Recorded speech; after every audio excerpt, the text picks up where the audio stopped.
Hello and welcome back to Loot Investments. My name's Tim. So today we're going to talk about Zendikar Rising. So right now we're 3 days after the release date of the product, and I want to talk a little bit about where the prices are on the product itself, from individual cards to sealed product. Starting out with the sealed product, the draft boxes are pretty much staying steady at around $100 on average. Amazon's got them listed at $112. I know some retailers are selling them around for $110 a box or $109. eBay is kind of all over the place. I mean, they still have some of the pre-release, like that even listed like, this order will be shipped by the 25th. And they're still trying to sell them at $88 a box. Some of them have gone up to $100 a box. So the price range on eBay is not really consistent, so it's hard to get a good grasp on who truly has the product and who's actually able to deliver on their promise.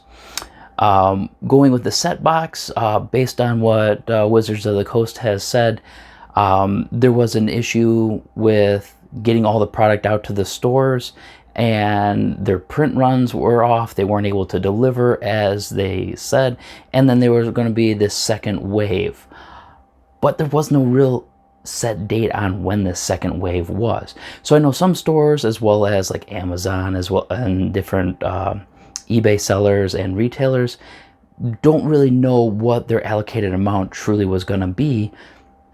And then when they got their numbers, they're like, well, this isn't anything close to what I thought I was going to be able to get. So, but they're still expecting the second wave. But when you talk to an LGS, they're like, I don't know when that's coming. I don't know the next set. They haven't, told us. So a lot of stores are still waiting on product to be delivered, and then that way they could turn around and sell. So I don't know where that market's going to be on the set box, as well as the collector boxes. Initially, before the release date on the 25th, Amazon had the boxes for the set box all the way up at $180. I mean, it was in the 170s, pretty consistent for a long period of time. And then the collector's box was at $280 a box. And even if you had Prime, I mean, you were still paying tax on top of that, so it was coming close to $300 a box. After release date, which is being 3 days now, the 28th, Amazon shows the draft set box as $158, and then the collector's box down to just a little bit under $260 a box. So the prices are coming down pretty fast just after release date. So how is that really looking at the grand scheme of things in the big picture? It's affecting the numbers. A lot of people are realizing that the cards in the set itself are dropping in value. They're not holding value. The only thing that is still staying strong are the expedition lands, as well as the fetch lands. So the collector's boxes are still going to be selling good because people still want to get those good old foil fetch lands, as well as the fancy expedition lands in foil, because that's the only box you can get it, says the good old Wizards of the Coast. So that's what we have to look forward to with that product there. Talking about just if you're a draft guy or you want to get into the set box, the rares and mythics have dropped.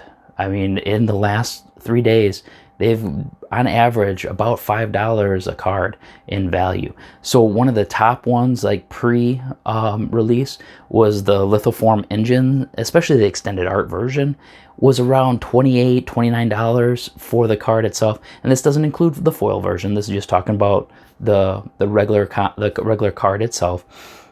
Has dropped down to $22, $23.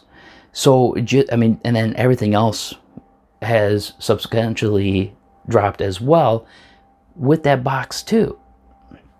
So I don't know long term if this in the next 30 days are they going to keep going down?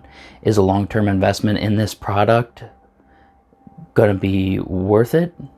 That part I don't know.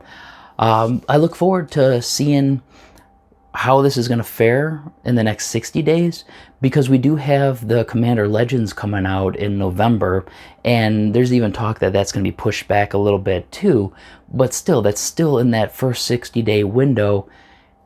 So I don't know if that's going to be where the primary focus of Wizards is going to go, if they're going to look at, okay, well, I've got this new set, I've got this coming out, I've got this draft box, I got the collector's box. Are we even going to focus on printing more of the set booster box? Are we going to focus on Jumpstart? I mean, they haven't even came back with, okay, well, we're printing more Jumpstart for everybody. That one right there is still a hard item to get. So folks that are looking for Jumpstart, it's still on the back burners right now. But there is no news, no update from Wizards of the Coast as to what they're going to do, how they're going to, you know, in a sense, manage the rest of the year. Or are they just going to look at it and say, hey, we're moving on the next one. What's available is what's available, and we'll catch you on the next set. So I'm curious to see how the rest of this year is going to pan out. And from an investment standpoint, I'm curious, because that right there could make Jumpstart, could make the Zendikar Rising set box kind of a value box, because that right there almost like limits the print run, limits it to where now the supply and demand in a shorter period of time is a lot greater. So down the road, the return on investment is going to increase. As you look at a lot of the older draft boxes, a lot of the older set, I mean, even Ikoria, they had that collector's box come out. They had issues with the print run there. They only had so many come out. Everybody scooped them up right off the market. Went from $230 a box all the way up to $250, $260, and they're still holding strong at $260 a box. And the Ikoria set is not out of print yet. Granted, the collector's box was a limited run, but still, it's not even that far out of the print series, and those boxes are already up $30 a box. So just that part in itself is a good investment if you got in early for turning around and making money on sealed product. So I'm very curious to see how the rest of the year is going to turn out, and I will let you guys know within the next week or so what kind of update I can give you, where the market fares, how things are going, and I look forward to seeing you on our next video. Please hit the subscribe button down below and turn the notifications on when you click that bell, and give me a good old thumbs up. I'll see you on the next video.